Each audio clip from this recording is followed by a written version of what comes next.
I'm Mason Crawford, 32 years old, and I never thought my own parents would betray me like this. After a brutal breakup, I moved back home and spent 6 months transforming their musty basement into a gorgeous apartment, investing $17,000 of my savings. Just when I felt secure again, they dropped the bomb. I had 30 days to leave so my sister Diana could move in.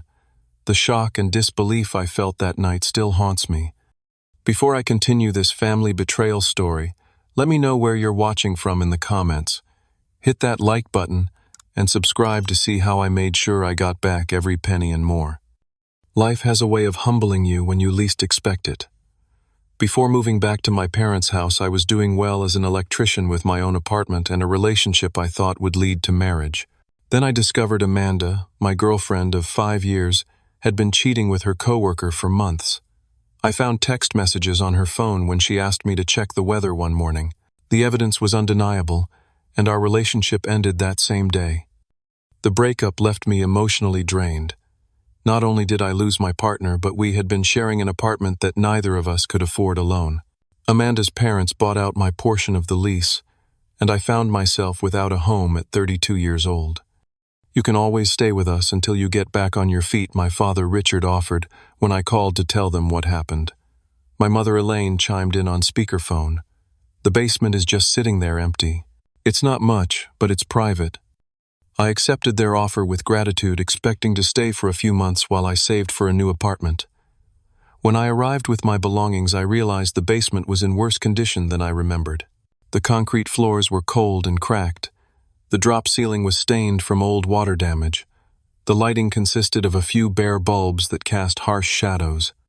A small bathroom in the corner had fixtures from the 1972nd, and the walls were covered in dark wood paneling that made the space feel like a cave. After a sleepless first night on an air mattress in that depressing space, inspiration struck. As an electrician with friends in various construction trades, I had the skills to transform this basement into something special. Instead of paying rent, I proposed to my parents over breakfast.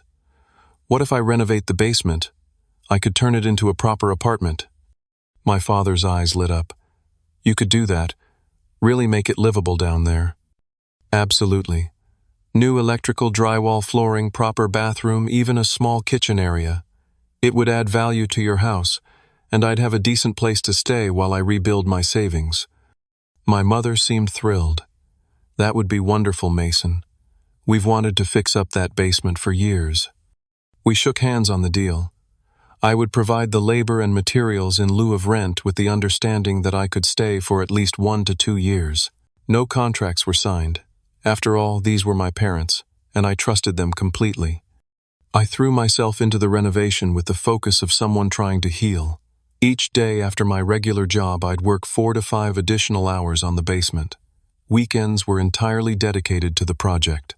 The physical labor helped channel my emotional pain into something productive.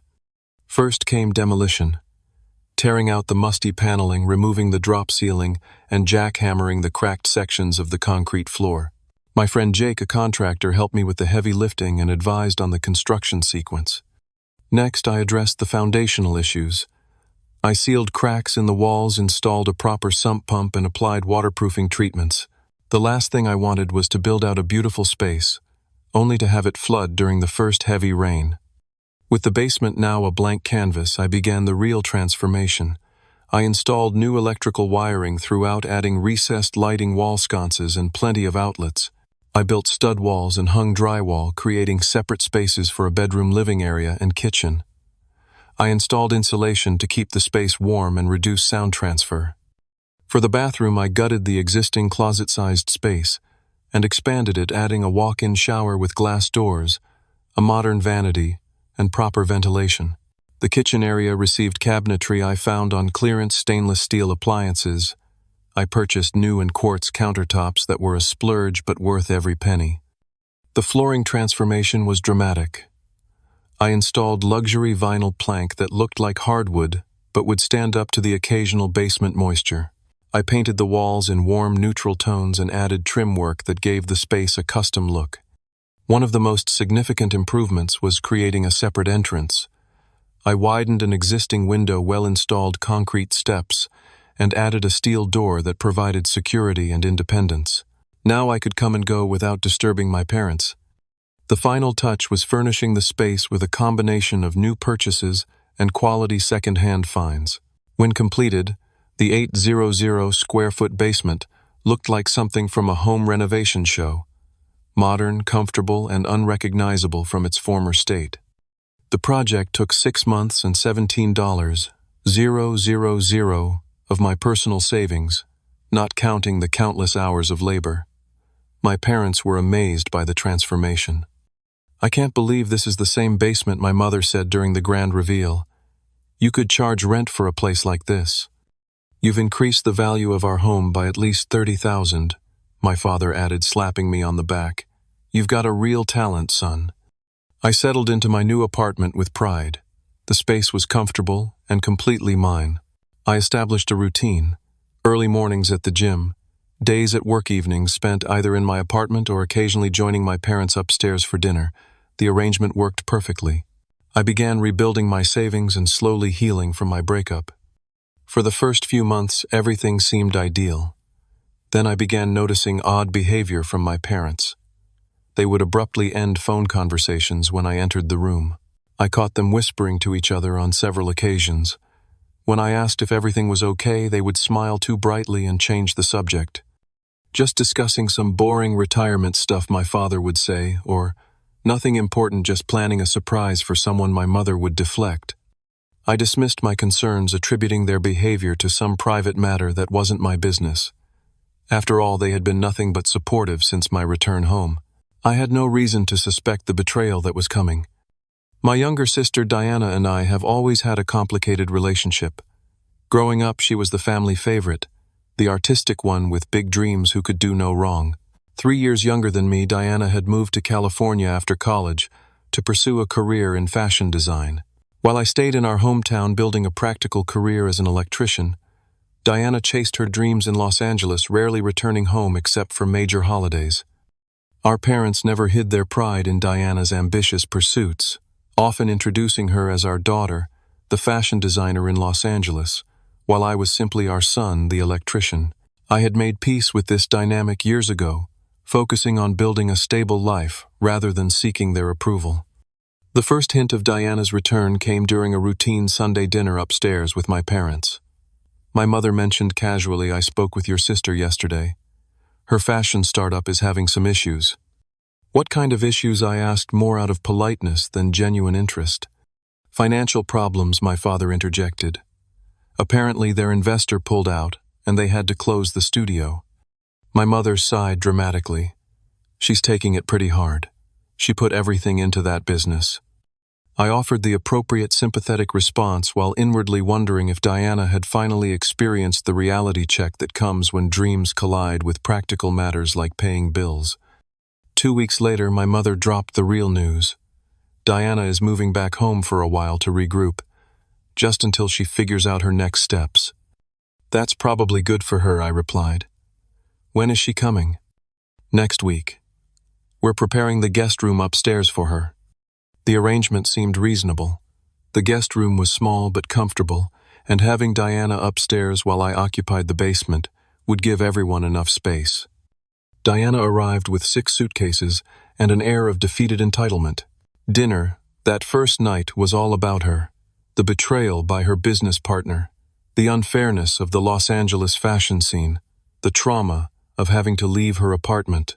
My parents clucked sympathetically, offering encouragement and support while I nodded along, trying to be understanding despite her flair for drama. After dinner, Diana asked to see my basement apartment. I gave her the tour, feeling a strange pride in showing off my handiwork. "Wow, this is actually really nice," she said, sounding genuinely surprised. "It's like a real apartment down here. You did all this yourself?" "Most of it. Had some friends help with the plumbing and heavy lifting, but yeah, I designed and built it out." Diana walked slowly through the space, running her hand along the countertops, opening cabinets, testing the water pressure in the shower. "This is so much bigger than the guest room," she commented. "And you have your own entrance, and everything." Something in her tone made me uneasy, but I dismissed the feeling. Diana had always been envious of anything I had. The next morning I overheard Diana complaining to our mother about the guest room. "It's tiny, Mom. I can barely fit my clothes in that closet. And the desk is too small for my design work." "I know it's not ideal, honey, but it's just temporary," my mother responded. "I don't understand why I'm crammed in that little room when Mason has a whole apartment downstairs. He has an actual living room and kitchen." "Well, he did build that space himself." My mother's voice trailed off. "So he's been living here rent-free, right? I need more space if I'm going to rebuild my portfolio and start over." I walked away before hearing my mother's response, an uncomfortable feeling settling in my stomach. That evening I noticed my parents exchanging meaningful glances during dinner. Diana kept making comments about her cramped quarters upstairs, sighing dramatically whenever the basement was mentioned. The situation escalated the following week when Diana announced that her boyfriend Trevor would be visiting from Los Angeles. "He's considering moving here too, so he needs to see the area," she explained. "He'll stay in my room with me." My parents seemed uncomfortable but agreed. Trevor arrived 2 days later, a tall surfer type with an expensive watch and vague talk about digital marketing opportunities he was exploring. The visit that was supposed to last 3 days stretched into a week, then 2 weeks. The house felt crowded. Trevor and Diana would sleep until noon, then take over the kitchen for elaborate brunches. They commandeered the living room for movie marathons and filled the upstairs bathroom with specialized grooming products. My parents seemed increasingly stressed, but said nothing. I began overhearing arguments between my parents when they thought no one was listening. "This isn't working, Elaine," my father said one night. "The house is too full." "I know, but what are we supposed to do? She's our daughter. She needs our support right now. Mason's our son, too, and he's been nothing but responsible. He's the one who actually improved our house. Diana's always been more sensitive, you know that. She needs more help getting back on her feet. Mason is established in his career. He could find his own place easily. We made an agreement with him about the basement." "Yes, but circumstances have changed. We need to think about what's best for both our children." Their conversation confirmed my growing suspicion that something was brewing, but I still wasn't prepared for what came next. Sunday family dinners had been our tradition since I moved back home. Usually they were pleasant affairs with good food and casual conversation. But this particular Sunday the atmosphere felt different. My mother had prepared all my favorite foods: pot roast garlic, mashed potatoes, and apple pie for dessert. Red flag number 1. My parents were unusually quiet, exchanging glances throughout the meal. Red flag number 2. Diana, however, seemed cheerful, almost smug. Red flag number 3. As my mother served dessert, my father cleared his throat. "Mason, we need to discuss something important with you." I put down my fork, my appetite suddenly gone. "What's up?" My father stared at his plate, unable to meet my eyes. "Your mother and I have been talking, and we think, well, given the current situation with Diana moving back." My mother jumped in. "What your father is trying to say is that we need to make some changes to our living arrangements." I looked between them, already knowing what was coming but needing to hear them say it. "What kind of changes?" "We think it would be best if Diana took over the basement apartment," my father finally said. "She needs more space for her design work, and with Trevor potentially moving here too." "You're kicking me out." The words felt surreal leaving my mouth. "After I renovated the entire basement with my own money." "Not kicking you out," my mother said quickly. "Just asking you to find your own place. You're established in your career. You have savings. Diana is starting over from scratch." Diana finally spoke up, her voice dripping with fake sympathy. "I'm really sorry, Mason. I know it's not ideal, but I really do need the space more than you right now." When I asked, my voice tight. "We think 30 days is reasonable," my father replied. "That should give you enough time to find an apartment." 30 days, I repeated numbly. "And what about the $17,000 I invested in renovating your basement? The countless hours of labor? The agreement we had that I could stay for at least a year?" My parents exchanged another glance. "We understand it's not entirely fair," my mother admitted. "We're prepared to give you $2,000 to help with your moving expenses and compensate for some of the work." $2,000? I laughed incredulously. "The materials alone cost more than 3 times that." I installed new electrical plumbing drywall flooring. I built a kitchen from nothing. $2,000. Doesn't even cover the appliances I bought. The improvements you made are to our house, my father countered, his tone hardening. The agreement was that you did the work instead of paying rent. You've lived here 8 months rent-free in a nice apartment. An apartment I created. I stood up, unable to contain my anger. That basement was unlivable before I transformed it. You're stealing my investment and giving it to Diana. Diana rolled her eyes. Don't be so dramatic. It's just some paint and fixtures. I'll probably redo a lot of it anyway. That gray color scheme is so depressing. I stared at her, speechless. Just some paint and fixtures. The dismissive comment about potentially undoing all my careful work was like salt in the wound. I think you're overreacting, my mother said. We're still giving you money to help with the transition. This isn't about the money, I replied, though of course the money was part of it. This is about betrayal. We had an agreement. I trusted you. Circumstances change, my father said firmly. Diana needs our help right now. I'm sorry if you feel it's unfair, but our decision is final. 30 days, Mason. I left the table without another word, retreating to my soon-to-be former apartment. Once inside, I sat on the couch I had carefully selected to fit the space and looked around at all my work. The recessed lighting I had painstakingly installed. The kitchen island I had built by hand. The custom shelving in the bedroom. All of it created with care and attention to detail, with the understanding that it was my home for at least a year. I pulled out my phone and flipped through the before and after photos I had taken throughout the renovation process. The transformation was remarkable. The dingy, unusable basement had become a stylish, comfortable apartment that had significantly increased the value of my parents' home. Unable to sleep, I called my best friend Garrett at nearly midnight. They're giving you 30 days. After everything you did to that basement, Garrett's outrage validated my own feelings. That's insane. And they're only offering $2,000. Yeah. Apparently Diana needs the space more than I do.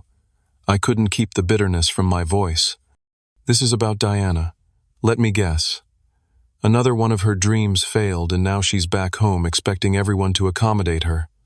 Got it in one. Her fashion startup tanked, and now she's moving back with her boyfriend in tow. That's messed up, man. What are you going to do? I sighed, staring at the ceiling I had carefully painted. I don't know yet. Find an apartment, I guess. But I'm not just walking away from my investment. That's for damn sure. You can crash at my place if you need to, Garrett offered. Spare room is yours as long as you need it.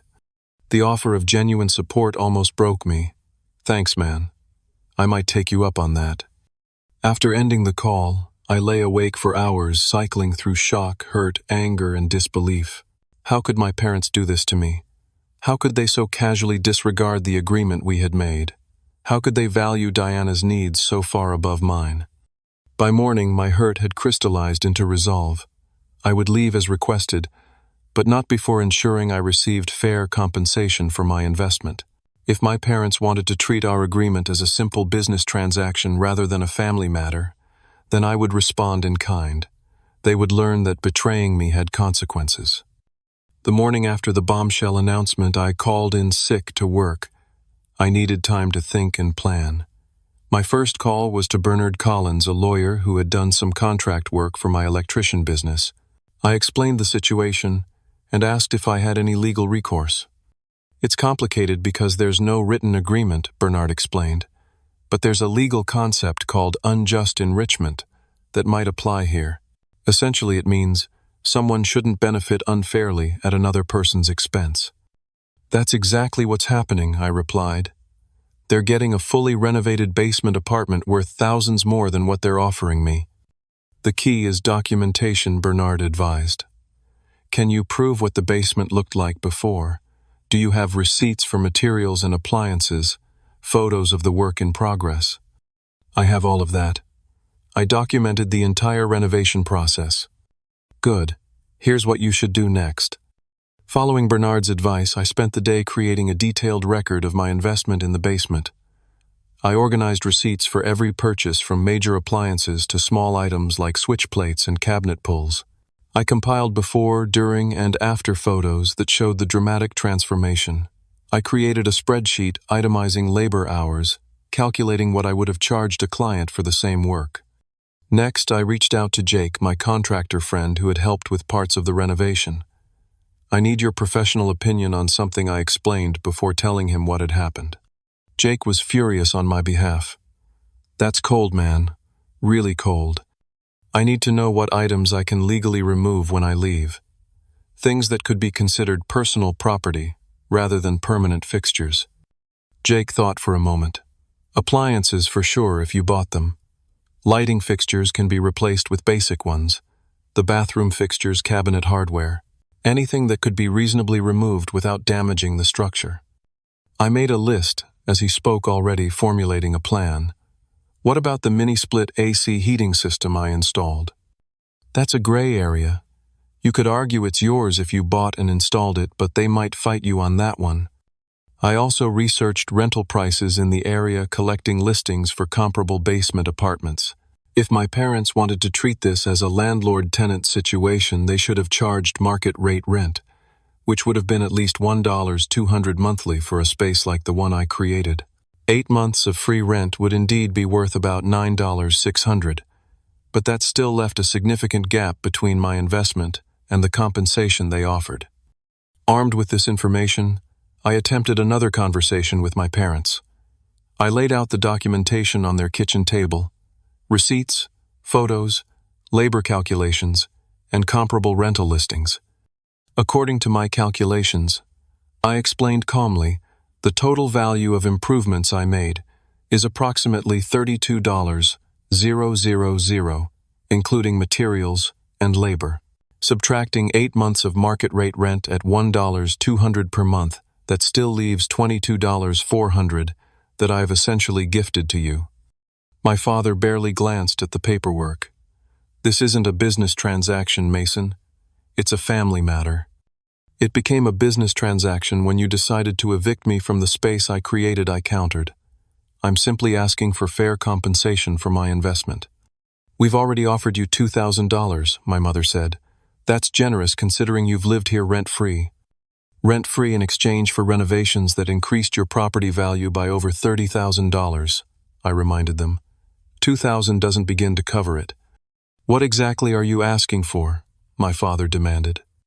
$22,000. That's the value of my improvements, minus the rental value of my stay. My father laughed dismissively. That's ridiculous. We don't have that kind of money just sitting around.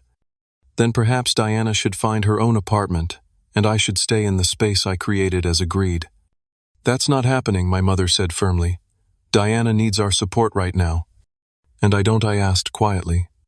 The silence that followed told me everything I needed to know about where I stood in their priorities. Our offer is $2,000, my father finally said. Take it or leave it. I gathered my documentation and stood up. Then I'll be taking everything that legally belongs to me when I leave. Every appliance, fixture, and feature that I purchased with my own money. You can't just strip the basement, my mother protested. Actually, I can. I have receipts for everything.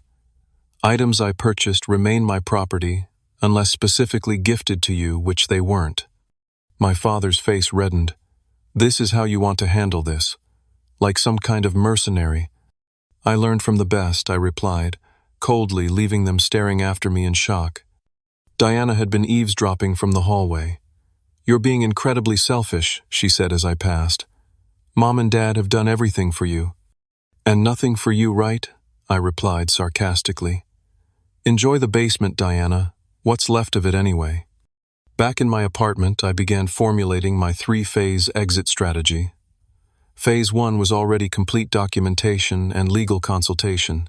Phase 2 would involve systematically removing everything I had a right to take. Phase 3 would be negotiating a final settlement from a position of strength. My parents had made a critical error in judgment. They assumed I would simply accept their decision and walk away from my investment. They were about to learn how wrong they were. With my strategy mapped out, I requested 2 weeks of vacation from work. My boss Gerald was surprised. I rarely took time off, but approved it without question. This would give me the uninterrupted time I needed to execute phase 2 of my plan. I started by hiring a professional home appraiser to document the current value of the basement apartment. The appraiser, a no-nonsense woman named Patricia, spent over 2 hours taking measurements, photos, and notes. Based on the quality of work here, I'd estimate these improvements add approximately $32,000 to $35,000 to the home's value, she concluded. The separate entrance alone adds significant value, not to mention the high-end bathroom and kitchen area. Her official report would take a few days, but she provided a preliminary assessment letter before leaving. This third-party validation of my work's value was exactly what I needed. Next, I created a detailed video walkthrough of the apartment, narrating each improvement I had made and highlighting items I had purchased. I was careful to timestamp the video and show close-ups of custom features. I also contacted friends who had helped with the renovation, asking them to provide signed statements confirming their involvement and the work completed. Several were outraged on my behalf and readily agreed. "Your parents are seriously doing this to you, my coworker," Rachel asked when I explained the situation. "After everything you did to that basement, apparently Diana's failed fashion career takes precedence over our agreement," I replied, unable to keep the bitterness from my voice.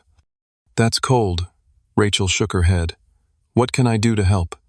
"Just sign this statement confirming you helped me install the recessed lighting.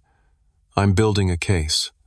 With documentation complete, I began the systematic removal process. I started with the easy items, the television I had mounted on the wall, my clothing and personal belongings, small decorative items.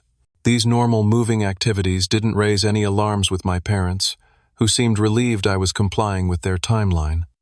On day 3, I began removing the first of the major items, the ceiling fans I had installed in the bedroom and living area.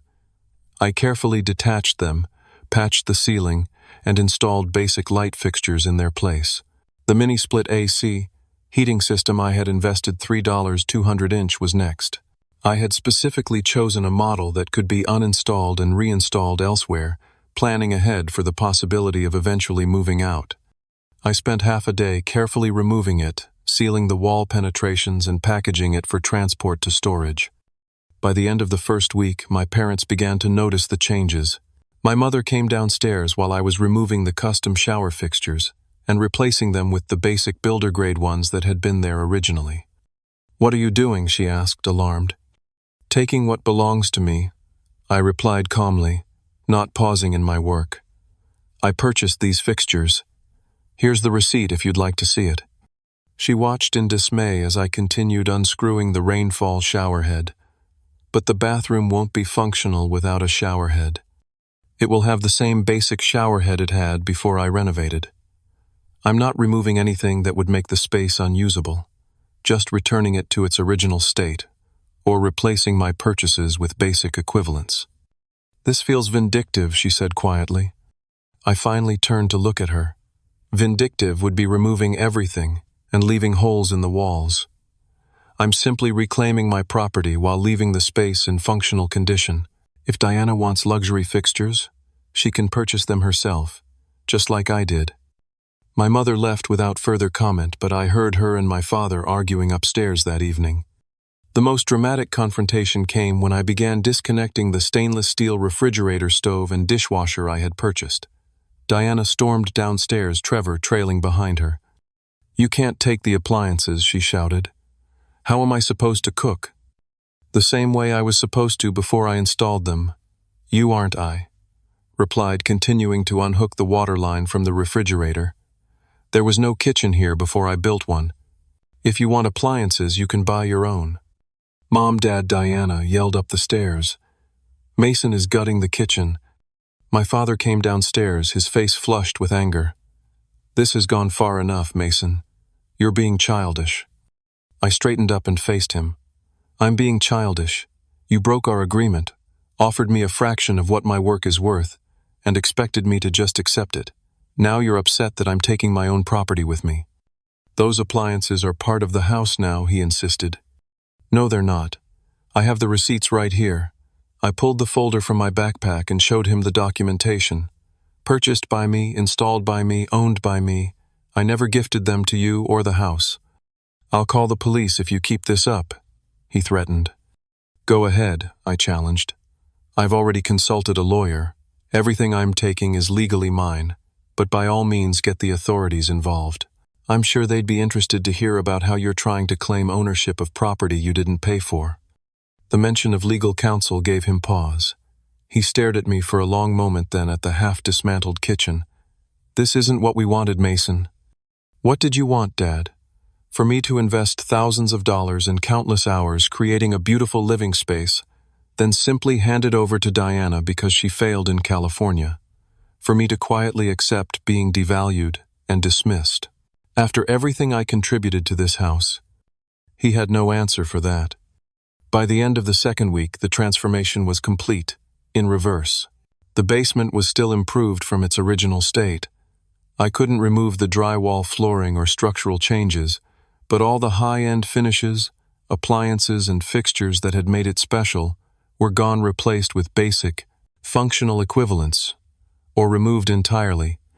My parents and Diana watched the dismantling with increasing alarm and frequent arguments, but they couldn't stop me. Every item I removed was clearly mine, documented with receipts and photographs. I was careful to maintain the basic habitability of the space. I wasn't trying to make it unlivable just to reclaim what was rightfully mine. As I neared completion of the removal process, my parents attempted to backtrack. Maybe we can work something out, my mother suggested tentatively. Perhaps you could stay a bit longer while Diana finds another option. Too late, I replied. I've already signed a month-to-month lease on an apartment. I move out this weekend. The truth was I had accepted Garrett's offer of temporary housing while I looked for a permanent place, but they didn't need to know that. The dismay on their faces when they realized their basement apartment was now a shadow of what it had been, and that I was actually leaving, gave me a small sense of satisfaction. With the physical removal complete, I moved on to Phase 3 legal and financial settlement. Bernard sent a formal demand letter outlining the improvements made their market value and the compensation sought. The letter included copies of the appraiser's report receipts, before and after documentation, and witness statements. The demand was simple: $24,000 compensation for improvements made to the property, minus the $2,000 already offered, for a total of $22,000.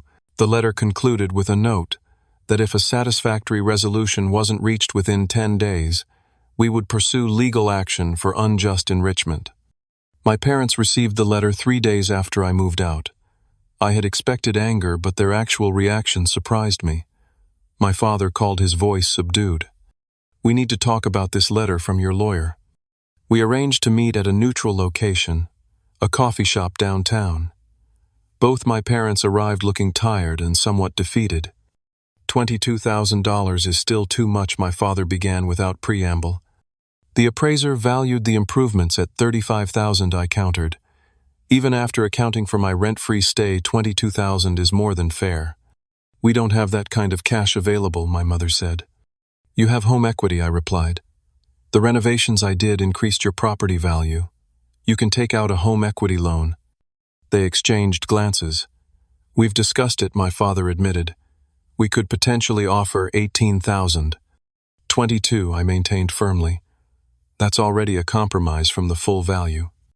After another hour of negotiation, we settled on $24,000 total, prime, the original $2,000 they had offered, plus an additional $22,000. They would apply for a home equity loan the following week, with payment to be made within 30 days. I'll have Bernard draw up a settlement agreement, I said, as we concluded. Is this really necessary? My mother asked. The legal documents, the formal agreement, we're family. We were family when you broke our original agreement, I reminded her. This time everything will be in writing. 2 weeks later, we met at Bernard's office to sign the settlement agreement. My parents brought their own lawyer, looking uncomfortable as they reviewed the terms. Diana wasn't present, but I learned later that she was furious when she discovered my parents had given in to my demands. When the funds were finally transferred to my account a week later, I felt a complex mix of emotions, vindication certainly, but also sadness that our relationship had devolved to this point. What should have been a mutually beneficial arrangement had become a legal battle over money and property, but I had stood my ground and received fair compensation for my work. That was something. With the settlement money in hand, I began searching for a permanent place to live. Garrett had been generous with his spare room, but after a month of couch surfing, I was ready for my own space again. The housing market was tight, but the $24,000 settlement provided a substantial down payment option I hadn't had before. After viewing nearly 20 properties, I found a small 2-bedroom condo in a quiet complex, about 15 minutes from work. It needed some cosmetic updates, but had good bones, much like the basement had when I started. The asking price was reasonable, and with my down payment, the monthly mortgage would be less than typical rent in the area. "You're sure you want to buy instead of rent?" Garrett asked as he helped me move in. "That's a big commitment after everything that happened." "I'm done investing in other people's property," I replied. "At least this time any improvements I make will be mine to keep." The first few weeks in my new place were liberating. I unpacked slowly, setting up my rescued appliances and fixtures, planning the updates I would make. This space was truly mine. No one could take it away on a whim, or decide someone else deserved it more. The distance between my parents and me continued to grow. They called occasionally with awkward attempts at normal conversation, but the betrayal remained an unspoken barrier. I was polite, but brief, unwilling to pretend nothing had happened. Diana, meanwhile, was experiencing the reality of the now basic basement apartment. According to mutual friends, she had complained incessantly about the missing amenities. The basic bathroom fixtures, the lack of kitchen appliances, the inadequate heating and cooling system. My parents had purchased some replacement items, but not at the quality level I had installed. In late October, I received a text from my mother. "We're having Thanksgiving dinner at 2 p.m. We'd love for you to join us." I declined politely, explaining I had made other plans. In truth, I had accepted an invitation from Rachel and her family, unwilling to sit across the table from Diana and pretend all was well. As Christmas approached, the attempts at reconciliation increased. My father called one evening in early December. "Your mother misses you," he said without preamble. "We both do." "I miss aspects of our relationship too," I replied carefully. "But things are different now." "Can't we move past this?" he asked. "It's been months." "Moving past it requires acknowledgement of what happened," I explained. "You broke our agreement.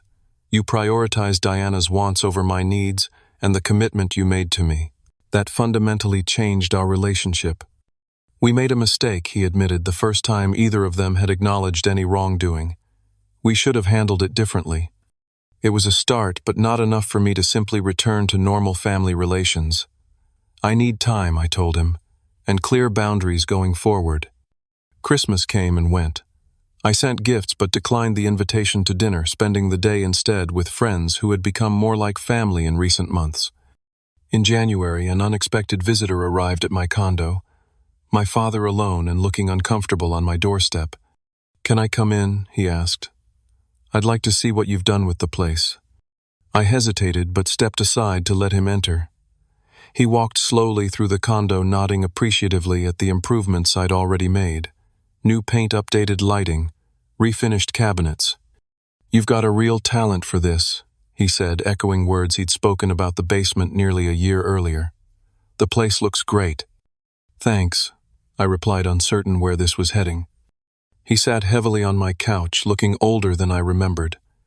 "I came to say I'm sorry," he said finally. "What we did to you was wrong. We got caught up in trying to help Diana and didn't consider what it would do to you, to our relationship with you." The apology, though months overdue, still meant something. "I appreciate you saying that.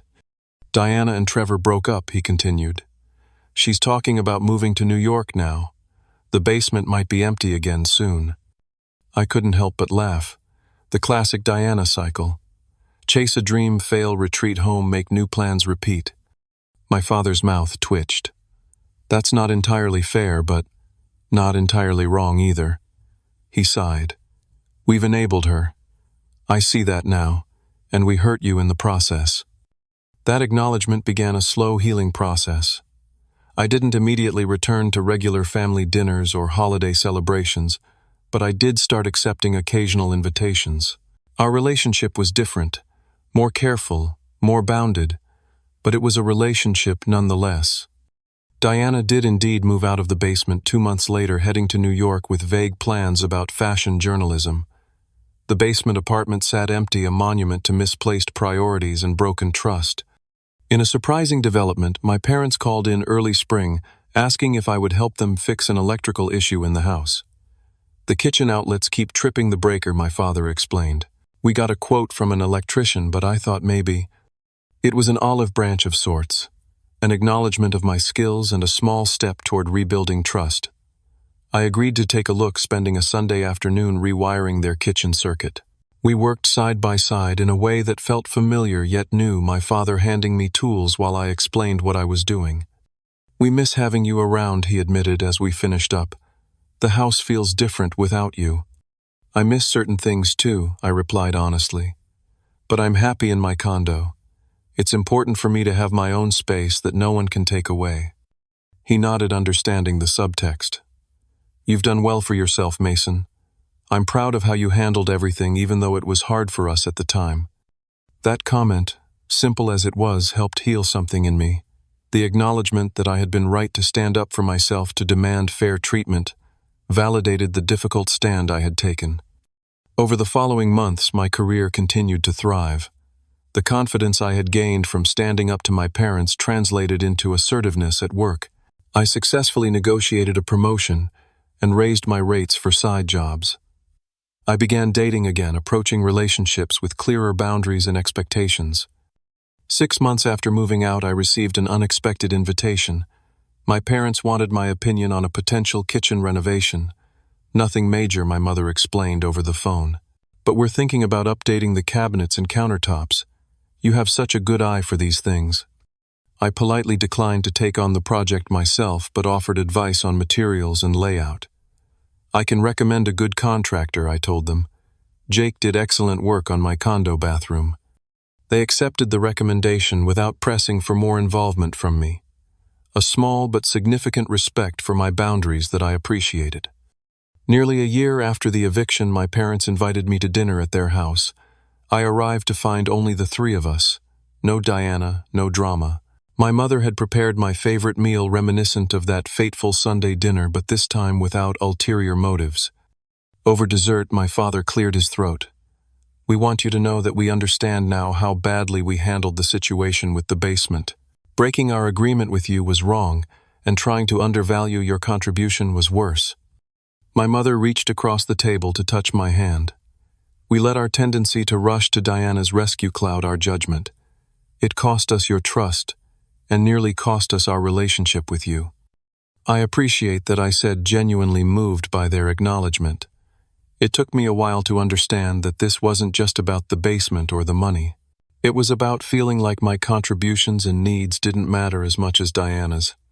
They do matter, my father insisted. We lost sight of that temporarily, but never again.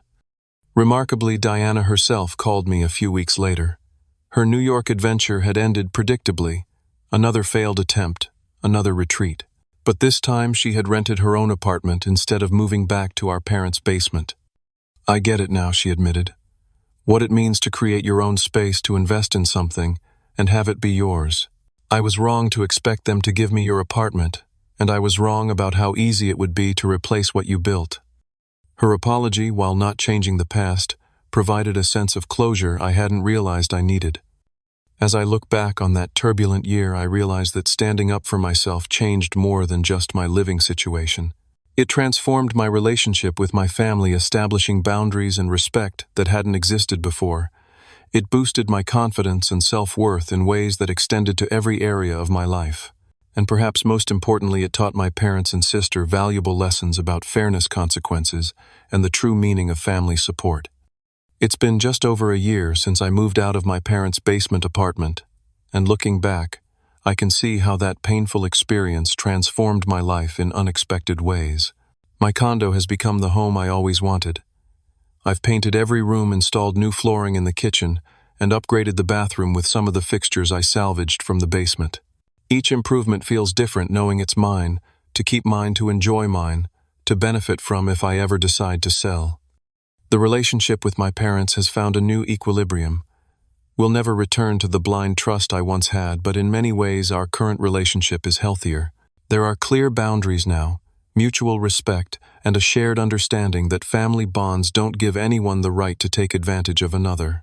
We have dinner together once a month. Always at a restaurant or my place, never at their house. Some wounds heal but leave scars that remind us to be more careful next time. Diana and I have reached a cautious truce. Her latest venture, a small online boutique selling curated vintage clothing, seems more grounded than her previous dreams. She even asked for my advice on setting up reliable payment processing on her website. The basement apartment saga taught her something too, it seems, about consequences, about appreciation for others' work, about the reality that dreams require practical foundations. The settlement money changed my financial trajectory, allowing me to become a homeowner years earlier than I would have otherwise. But the most valuable things I gained from the experience weren't financial. I learned to document everything, even with family. I learned that standing up for myself doesn't make me selfish or unreasonable. I learned that my work has value that deserves recognition and fair compensation. These lessons have served me well beyond family matters. At work, I'm no longer the guy who takes on extra projects without recognition or compensation. I've become more assertive about my contributions and more confident in negotiating rates that reflect my skills. My boss Gerald recently commented that he respects my professionalism and clear boundaries, qualities that emerged directly from the basement apartment conflict. In personal relationships too, I've changed. I'm more careful about establishing clear expectations and agreements. I'm quicker to address potential issues rather than assuming they'll work themselves out. And I'm far better at recognizing when someone is taking advantage of my good nature or work ethic. The experience also taught me about forgiveness, not the blind, automatic forgiveness that pretends harm never happened, but the measured, mindful forgiveness that acknowledges wrong while choosing to move forward. I've forgiven my parents and Diana, not because what they did was acceptable, but because holding on to anger would only limit my own happiness and growth. Perhaps most importantly, I've learned that self-respect must come before seeking others' respect. When I demonstrated that I valued my own work and contribution enough to demand fair treatment, others began to value me more highly too. The confidence I gained from standing firm in that difficult family situation has rippled through every aspect of my life. Last week I hosted a small dinner party at my condo, my parents, a few close friends, even Diana. As we gathered around the table, I built myself using the salvaged appliances from the basement to prepare the meal. There was a moment when my father raised his glass in a toast. To Mason, he said, who taught us all, that true family strength comes not from blind accommodation but from mutual respect and fairness. I could see in his eyes that he meant it, that the hard lessons of the past year had genuinely changed his perspective. In that moment I realized that by refusing to be devalued I had ultimately created the possibility for a healthier family dynamic for all of us. So if you're facing a situation where your contributions are being minimized or taken for granted, whether with family, friends, or colleagues, remember that standing up for yourself isn't selfish, it's necessary. Document your work. Know your worth. Establish clear agreements. And if those agreements are broken, be prepared to advocate for yourself with confidence and determination. Have you ever had to stand up to family members who took advantage of your generosity? What did you do, and how did it change your relationship? Let me know in the comments below. If this story resonated with you, please hit that like button and subscribe for more real-life experiences and lessons learned the hard way. Thank you for listening to my journey, and remember, sometimes the most important respect you can earn is your own. Take care of yourselves, and don't let anyone renovation your self-worth.